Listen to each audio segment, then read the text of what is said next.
نو د هغه یو مثال دا دی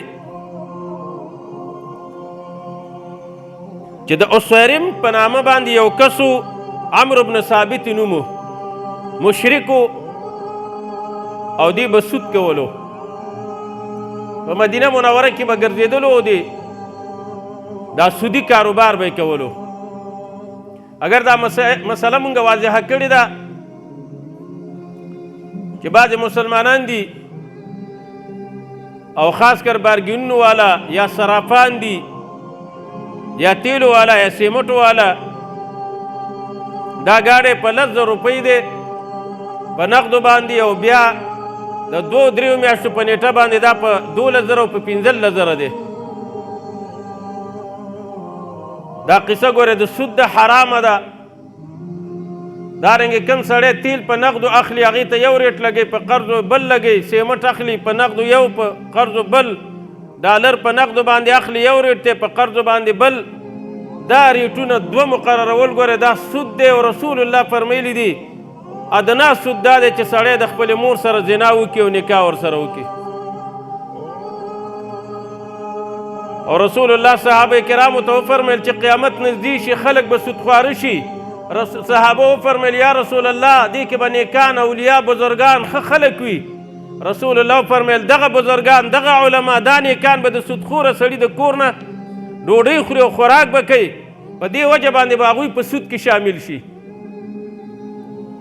که په دې پوه شوي چې دا ګاونډي زما سودخوره دی هغه کور پرېږدوه، د هغه کور لوګی چې په تا باندې راځي ته ورسره په سود کې شامل ګورې. په ابتدا کې سود به یې کولو مشرکو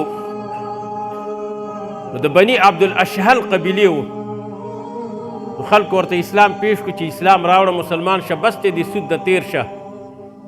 هغې ویلې که زه مسلمان شم نو زما ټول مال به ضایع او برباد شي، خو په یو شرط اسلام قبلومه که دا سود راته معاف شي. صحابو فرمیلي اسلام کې سود نشته دی. ویل چې سود نشته زه اسلام نه راوړم. ورځې تېرېدلې هلته غزوه احد ته صحابه لاړل. اسیرم دا راووتلو بازار ته د مدینې منورې ته. عمرو بن ثابت تپوس کوي فلان وی هغه د رسول الله سره غزوې ته تللی دی احد ته، فلان د تره زوی قومي ټول تلي دي. مدینه منوره کې صرف هغه خلک چې هغه به معذوره وو او یا به منافقان نو هغوی پاتې شوي نو ټول تلي وو جهاد ته. دې کې غیرت ورغې او اسې راواغېستلو او څادرې راواغېستلو او پټګې ووهلو. په دې پټګي باندې دا خپل مخ پټ کړه او سترګې ښکاره کړې او لاړو د صحابو میدان ته. صحابو ورته ویل ته خو مشرک یې، ته لاړ شه ستا جماعت اخوا د ابو سفیان ډله ده. عمرو بن ثابت رضی الله تعالی عنه ورته وکړه انی آمنت بالله ورسوله، ما په الله او په رسول الله ایمان راوړی دی. الله صحیح او قوي ایمان زموږ نصیبه وګرځي. اخلاص سره وایي امین.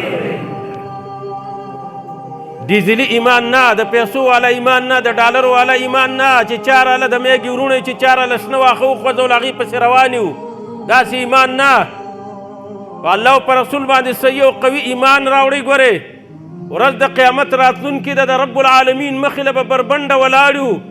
په الله قسم که دې یا ښځه خواله راشي او یا د بچې او یا د ورور او یا قومي. ومن يعمل مثقال ذرة خيرا يره ومن يعمل مثقال ذرة شرا يره. نو دی ودرېدلو، دې کې جنگ شروع شو. د بني عبدالاشهل قبیلې خلک راله چې عمرو بن ثابت زخمی دی. رسول الله صلی الله علیه وسلم وفرمیل هغې خو سود کولو مشرکو. صحابه ورته وفرمیل یا رسول الله راغی او دلته ایمان راوړو. دا زخمی شو ویغستو یو غاړې ته یې واچولو.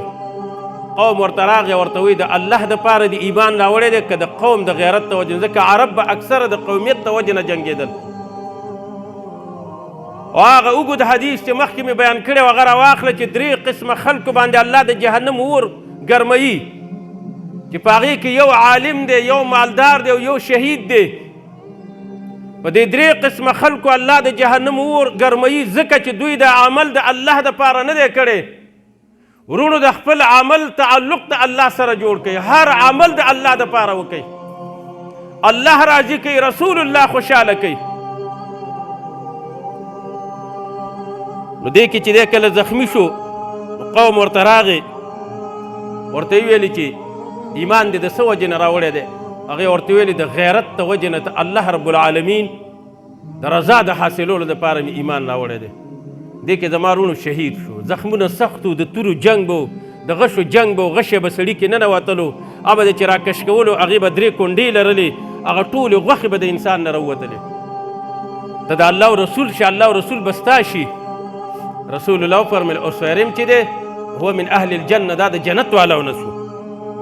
عمل قلیلا و اوجر کثیرا، عمل لږ وکړو او جزا ورته ډېره میلاو شوله، بدله ورته ډېره میلاو شوله. رسول الله سم په خپلو مبارکو لاسونو راواغستلو او د هغوی تدفین او تجهیز وشولو. ابي هريره رضی الله عنه به فرمیل هغه صحابي چې نی مونځ کړی نی اودس کړی، فقط کلمه ویلې ده او کلمه هم د غیرت ته وجې نه ویلې ده او میدان د جنګ ته راغلی دی او شهید شوی دی، د هغه صحابي نوم راته ووایه. خو چا به نه شو ویلی، عمرو بن ثابت او بعضې روایت کې عمرو بن عقیش راځي. نو الله رب العالمین دې صحیح ایمان مونږ او تاسو له را نصیبه کړي.